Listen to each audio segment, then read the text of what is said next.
बिस्मिल्लाहिर्रहमानिर्रहीम। खातिन हज़रात, मैं हूँ अख्तर अब्बास और आप सबको मेरा सलाम पहुँचे। हुमा इशरत के ख़त से हम आज का आगाज़ करते हैं। वो कहती हैं कि जिससे मैं मोहब्बत करती हूँ और हमारा 6 साल से ताल्लुक़ है, उसने मुझसे अजीब फरमाइश की है।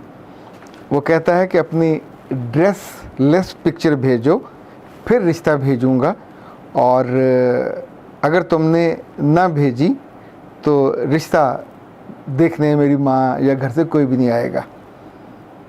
तो हुमा ने पूछा है कि सर मैं क्या करूं। मेरे बच्चे ये सवाल पूछने की नौबत क्यों आती है? यानी बेवकूफ़ बनने और अहमक बनने की कोई उम्र थोड़ी होती है। ये एक कैफियत होती है, किसी भी उम्र में हो सकती है।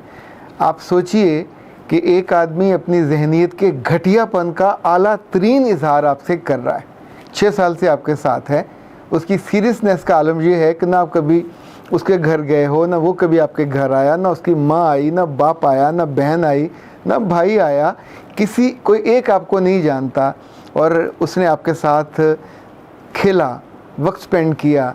आप अहमक बनते रहे, उस पर ख़र्चा भी करते रहे, तोहफे तहफ़ भी देते रहे। एक झूठी आस की वजह से हमको ये क्यों नहीं समझ आती कि झूठ यहाँ माथे पे लिखा होता, हमसे पढ़ा नहीं जाता। जब कोई इंसान बोलता है तो भी इल्म हो जाता है कि उसका जो जुमला है वो तराजू के इस पलड़े में है, झुक रहा है या ऊपर उठ रहा है। इस जुमले के बाद जो उसने आपसे कहा कि ड्रेसलेस पिक्चर भेजो, तो बेटा ऐसे मर्द की या ऐसे लड़के की कभी दोबारा आपको शक्ल देखनी चाहिए जो आपको आपकी आंखों में भी रुस्वा करे, फिर दूसरों के सामने रुस्वा करे, फिर आपकी ये शानदार तस्वीर आपके अपने घर वालों को भी दिखाए, फिर अपने दोस्तों को भी दिखाए और बताए कि दैट्स व्हाट आई एम, मैं हूँ हीरो, कि जब चाहे किसी के कपड़े उतरवा दूँ, जब चाहे किसी को नंगा कर दूँ, और उसके बाद आपको लगता है कि फिर वो रिश्ता भेजेगा। ऐसे लोग कभी रिश्ता नहीं भेजते। ये सिर्फ बेइज्जती का और रुसवाई का पैगाम भेजते हैं। वो जिसने लेना हो उनको अपना चॉइस होता है, शौक़ होता है, वो मिलता रहता है, आप लेते रहते हो और सजाते रहते हो दीवारों पे।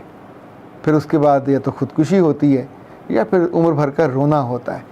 ये सवाल कभी करने की नौबत क्यों आती है? मैं तो ये हैरत से सोचता हूँ। आपकी उम्र क्या है आपने नहीं लिखा, यकीनी तौर पे ग्रेजुएशन और पोस्ट ग्रेजुएशन के कहीं बीच में होंगे। आप सोचिए बेटा, इस उम्र में तो आपको क्या अलफ़बे बतानी पड़ती है, सारे लफ्ज़, सारे जुमले, सारी किताबें, सारे ऑथर, सारे हवाले तक आ रहे होते हैं। पर एक हवाला जो अपनी ज़ात की हिफाजत का होता है वही हम भूल जाते हैं। खातिन हज़रात, आज का मौजू बहुत दिलचस्प है, पर उससे पहले मैं आपको ज़रा दुबई लिए चलता हूँ। पिछले कई बरसों से जब मैं दुबई जाता था तो रहाइश मेरी शारजा होती थी। तो एक साहब से रब्ता था, वो एयरपोर्ट से मुझे लेते थे और शारजा ड्रॉप कर देते थे। वापसी में भी यही होता था कि दुबई से लेना हुआ या शारजा से, वो लेते थे और ड्रॉप कर देते थे। मेहनती आदमी थे और मैं भी यही समझता रहा कि उनकी गाड़ी का पिक एंड ड्रॉप का वो है इशू और ये उनका बिज़नेस है। फिर बीच में दिन में एक दो दफ़ा ज़रूरत पड़ी तो उन्होंने कहा कि मेरा वो रूट नहीं बन रहा और मैं बिज़ी हूँ और मैं फ़लाँ जगह जॉब करता हूँ, तो रिकवरी मेरा काम है। अच्छा, वहाँ रिकवरी इस तरह नहीं होती कि आपको ओपन छोड़ा जाए। वहाँ आपको पूरे दिन के क्लाइंट्स, उनके नंबर, उनकी जगह दी जाती हैं।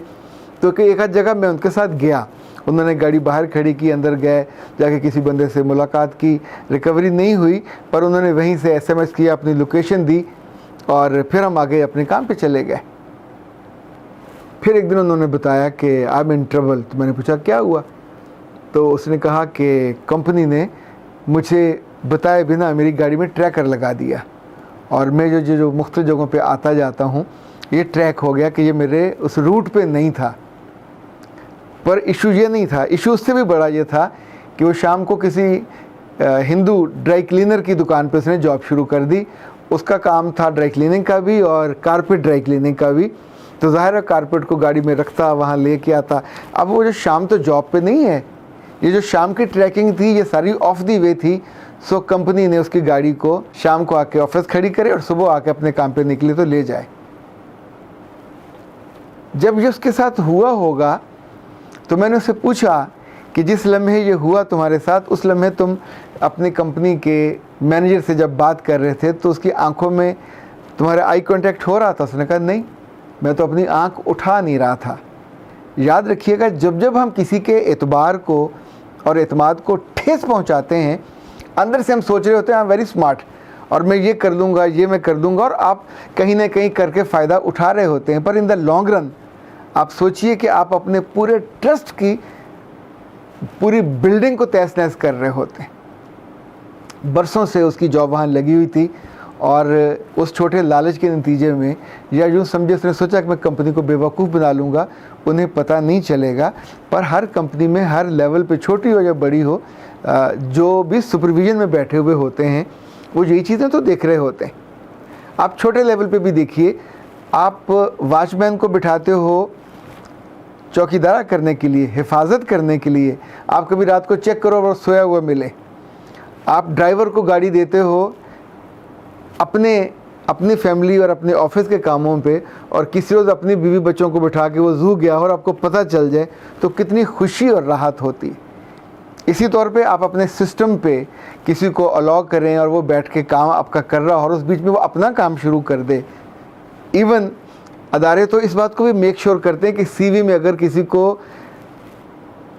कंप्यूटर पे बैठ के ये शौक़ हो कि मुख्तलिफ़ वेबसाइट का विज़िट करना और मुख्तलिफ़ नई नई चीज़ें ढूंढना, तो उसको कभी ऑफिस की जॉब में वो टास्क नहीं दिया जाता, बिकॉज़ ये बराह रास्त टकरारा होता है। जो चीज़ मैंने ज़िंदगी से सीखी, जब जब आपका अदारों के साथ, सिंगल बॉस के साथ, बड़े इदारे के साथ, छोटे इदारे के साथ प्रॉब्लम आपके दिल में पहले शुरू होता है, आपकी जो चीटिंग का छोटा सा धब्बा होता है वो वहाँ से आगाज़ होता है कि उनको कौन सा पता चलेगा, बिलाखिर पता चल जाता है। आप सोचते हैं ये कौन सी इतनी बड़ी बात है। आप सोचें कितने बड़े बड़े इदारे हैं, अगर कंप्यूटर पे उन्हें ये इल्म हो जाए कि आपने वहाँ बैठ के अपना CV किसी को भेजा है तो अगला दिन आपको वहाँ नसीब नहीं होता है। इसे cheating, it's a open cheating कि वहाँ आपका पूरा वक्त उस कंपनी का उसकी पे की जा रही है। वो सिस्टम, वो जगह, वो बिजली, वो एक एक एक्सपेंस आपकी वफादारी के लिए है कि आप जिस काम पे गए हो, जिसके साथ हो, जिस जगह हो, उसके साथ आप उस ट्रस्ट को निभाओगे। आज मुझे उन सारे नौजवान लड़कों से और लड़कियों से ये कहना है कि जिनकी उम्रों में बहुत ख्वाब हैं, जो ज़िंदगी में आगे जाना चाहते हैं, याद रखिएगा ये सीढ़ी जिस पे आप चढ़ रहे होते हैं, ऐसा भी होता है कि जब ट्रस्ट टूटता है, क्योंकि कभी आपने बांस की सीढ़ी देखी हो, उसका एक वो टूट जाए और जब वहाँ से आप गिरते हो तो ज़ोर से फिर दूसरा, फिर तीसरा, फिर बंदा वो सब तोड़ता हुआ नीचे आके गिरता है। ये सिर्फ फिल्मों में नहीं होता, अमली ज़िंदगी में होता है। आप अपने करियर के उस बड़े पेडेस्टल से, उस बड़ी सीढ़ी से नीचे आते हो और फिर लंबे अरसा आपको बेयकीनी में, अंधेरे में और फिर झूठ बोल बोल के किसी नई जॉब पे जाना होता है कि आप पिछली जॉब पे आपको निकाला क्यों गया।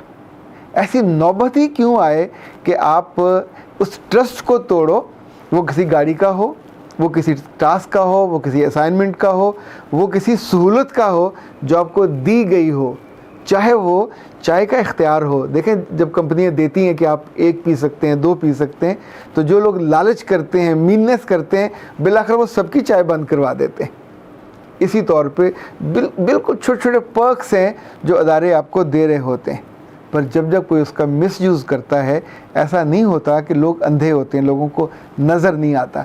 इसी तौर पे घर में माँ बाप आप पे ट्रस्ट करते हैं, आप ट्रस्ट वर्दी होते हो। फिर जिस रोज़ पता चलता है कि आपने ट्रस्ट को तोड़ा और उसको ब्रीच किया, एतमाद को, तो तब आप उनकी आंख में आंख डाल के सवाल का जवाब भी नहीं दे सकते। आपके पास जवाब नहीं होता, पर आप उस लम्हे इतनी शिद्दत से, इतनी ज़ोर से ज़मीन पे गिरते हो। ज़मीन पे गिर के फिर भी बंदा उठ जाता है। निगाहों से गिर के गिरना बहुत मुश्किल होता है। जब आप निगाहों से गिरते हैं तो फिर उठना बहुत मुश्किल होता है, वक्त लगता है एतबार को दोबारा बनाने में, एतबार को दोबारा कायम करने में, उस ट्रस्ट को दोबारा जीतने में। और आम तौर पे जो एक दफ़ा करता है, ये ब्रीच करता है, वो दोबारा भी करता है, सिबारा भी करता है। इसीलिए ज़िंदगी में ये नौबत कभी ना आए कि आपके नाम के साथ ये लिख दिया जाए कि ये चीटर है, और जो जो चीज़ें तय होती हैं उनसे डेविएट करता है। जहाँ इसको मौका मिले, छोटा या बड़ा, वहाँ ये एतबार को धोखा देता है और उस एतबार को नुकसान पहुँचाता है। अल्लाह न करे कभी आपका नाम ऐसे लोगों की लिस्ट में लिखा जाए, बहुत तकलीफ़ होती है आपको भी और आपके प्यारों को भी। अख्तर अब्बास को इजाज़त दीजिए। अस्सलाम वालेकुम।